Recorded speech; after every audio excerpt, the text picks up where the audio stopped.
Hello, welcome back to my channel, Trikamara Perspective. Today I'm going to review the latest episode of Attack on Titan Season 4.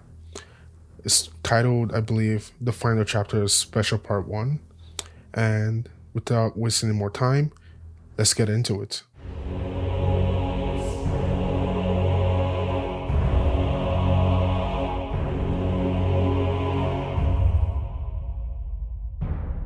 Okay, so this episode opens up with the shot of Eren and Mikasa under the tree, which is reminiscent of a similar shot we had earlier in Season 1. Basically one of the opening scenes of this entire series, which was a nice touch from Mappa on their part. Next up, we meet this character that we don't know before, Halil. His story is very tragic and touching, really.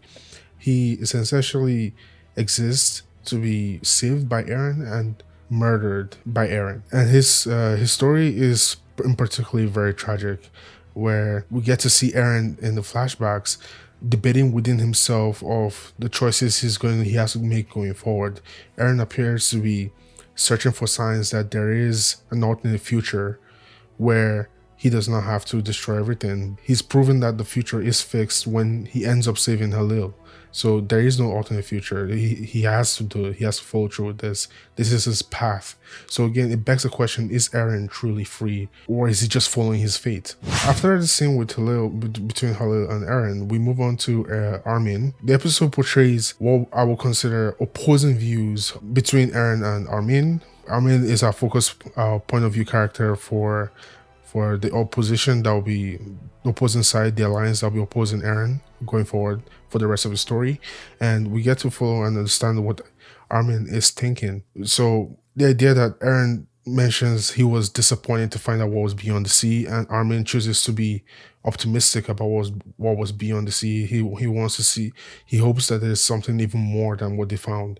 So again, it portrays that opposing views that where Eren and Armin have historically in this entire series been in different to each other in terms of their character and their views as a whole. Okay, after which we follow Floch's final request, where he begs the Alliance not to chase after Eren, because this will ensure that Eren wins this entire war for Paradise Island, and that was his final dying wish. Before he died, he was able to put in bullets in the flying boat just before they left, which and those bullet holes he put in the flying boat essentially cost them Hanji's life, where we get to see Hanji's ultimate sacrifice, her version of Erwin's moment back in season 3 part 2. Her final scene with Erwin and her previous comrades was very touching and moving, and it still hits home even after reading the manga and seeing this in live form. I felt it was very well done on Mappa's part, well directed. Again, this was a very character heavy episode, and all of the characters I felt were truly done justice, especially Hanji. I'm gonna truly miss seeing that character on the screen, but I felt they give her an epic moment, final moment, and she never lost that passion for Titans in general. Okay, with Hanji's sacrifice, they're able to make it to the air with Hanji's flying boat, and in the air, characters were able to rekindle their bonds with each other and develop a plan to find Eren and talk to him, or ultimately try and stop him. And the plan they came up with was to essentially find Eren in the bones, a huge pile of bones, and or find Zeke. In this episode, we get a very unique insight from Reiner, who seems to make an observation that Eren controls essentially all the Titans, and yet he was not taking their Titan powers. Reiner makes the astute observation that maybe Eren wants this, maybe Eren wants to be stopped, and Armin agrees with him, following the logic of everything that has happened so far. So they decide that they have to end it all by talking Eren out of it, or simply ending him. Again, the grand plan being to bomb him to bits with the Colossal Titan. Okay, in the flying boats, Armin and the rest of the Alliance are put into parts by Eren, where Eren confronts them and gives them a go-ahead to stop him. Essentially, that's what he said. Saying things like the Rumble will not stop, flat out. And He also states, in order to stop the rumbling, you must kill me. So it's very clear that Eren is just going through with his plan, and the only way to stop him is to kill him. He wants to die. This is his final act. And so it's becoming quite logical that the whole idea that Eren did all this for everyone to come together to stop him might be quite viable, actually. Until which next we have the final attack from Marley's tower. I love the impassioned speech by the general, where he realized that all the hate Marley has given those Eldians was just a whole bunch of nonsense, petty stuff, and he makes a commitment that if they do get past this entire rumbling situation, and if there is a future for them, he promises that they will do better, which was very nice to hear from the general himself. In this episode, there were several themes covered, but however, the two standout themes I felt that this episode covered, especially for such a character-driven episode. In this episode, the main theme I feel was, one of the main themes I feel was the theme of regret. So from Reiner's mom regretting not treating her son well and treating him as a weapon, to the lady from Hizuru's representative bringing Zeke and Eren together in Marley, and then we have Reiner, who's also regretting his decision to make Annie and Bertold follow through with attacking Paradise Island initially in season 1. We also have the commander who's giving the speech, and in it he's very regretful of the way Marlians have treated Eldians in Libero and Marley as a whole. So very clearly, the characters in this episode are regretful of their actions, and a very strong and important theme is the theme of regret and owning up to one's mistake. Finally, we have the epic showdown between Zeke's Beast Titan on Eren's Founding Titan and Marley's Air Force. That was actually very well done. It was pretty hype, but Zeke's Titan, being the long-range arsenal it is, wiped out the entire Air Force in seconds, really. It wasn't really much of a battle. But right as things looked hopeless, we get caught in by the Alliance arriving on the scene. So we have Armin, Pieck, Mikasa, Levi, Jean, and Bertold arriving on the scene. So that helps to boost the morale for the people of Marley watching. And we also had the appearance of Reiner and Annie, who were very, very, very hopeful that their daughter and their son will be alive and be able to help them out. So it was very nice to see that injection of hope in such a hopeless situation.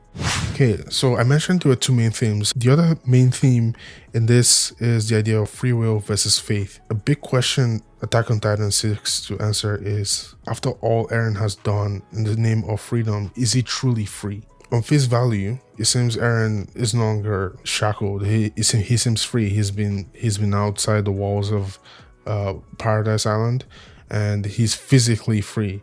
But on a deeper level, is Eren truly free?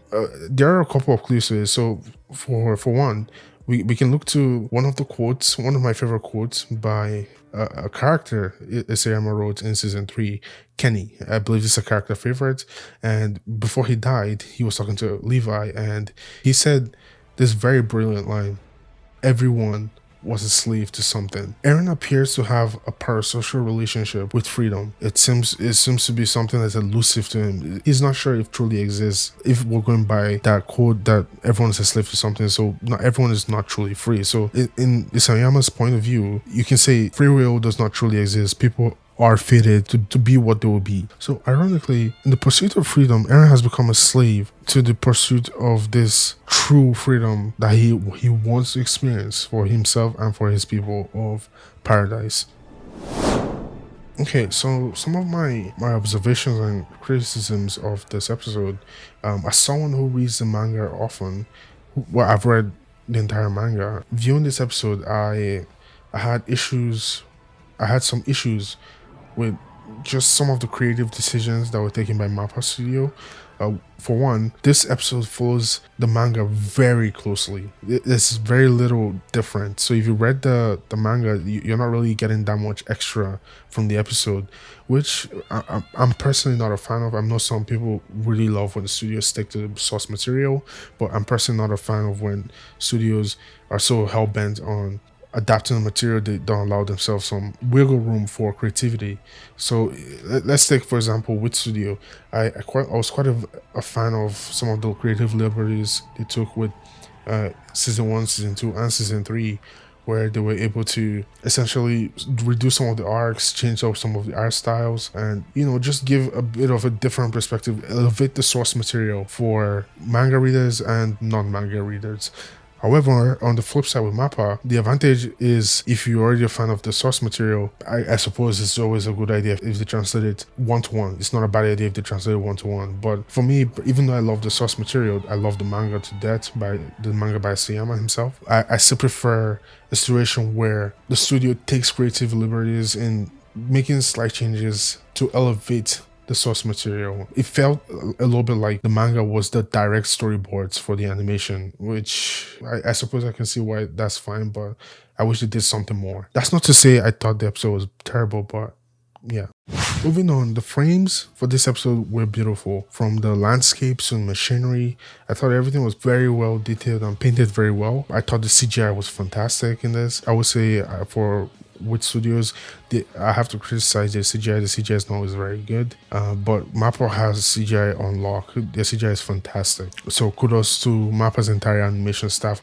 Time and time again, MAPPA appears to struggle with fluidity and cleanliness in their animation of character dynamics, movement, and how they interact in the environment they're placed in the animation. I tend to find that aspect of their work quite clunky, honestly. Going forward, I hope we can see some improvement, but I'm not too sure about that. I was watching Vinland Saga Season 2, and some of the same issues I noticed in this episode are present in that. So I'm not too hopeful that will get fixed, but all in all, I thought it didn't affect my enjoyment of the episode too much. They did a decent job portraying the size and the scale of catastrophe of the rumblings.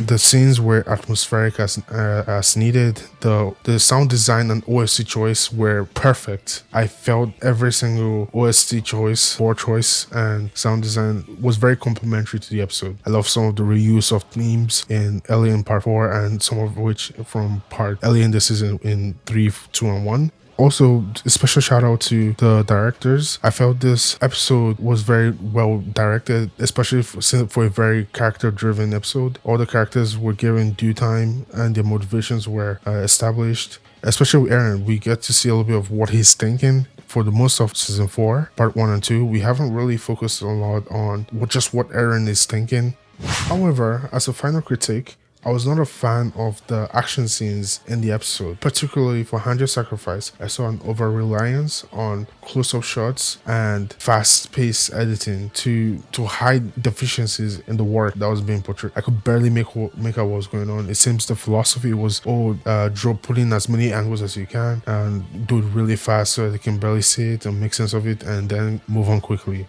And I was not a fan of that kind of work, really. To be fair, MAPPA has been doing it a lot in season 4, part 1 and part 2, but I especially felt it stronger in the latter part of season 4, part 2 and this episode. So going forward, I hope they can focus more on having cleaner action direction on the action scenes, especially since the next episode will be action heavy, based on what I know from the manga.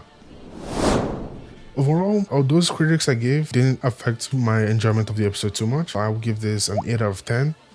Okay, those are my thoughts on the latest episode of the final season of Attack on Titan. Like to support me, comment down below what you thought of the episode, and subscribe to my channel for more. Till next time, bye bye.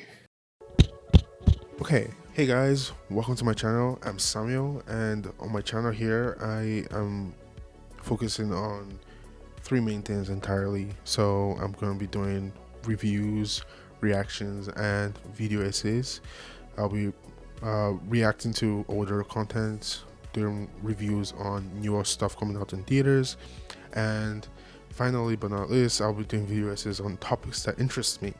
So if you're interested in all that, subscribe to my channel for more, to support me and to be on the lookout for newer videos coming up on this channel. Alright, I'll see you guys in my videos. Bye bye.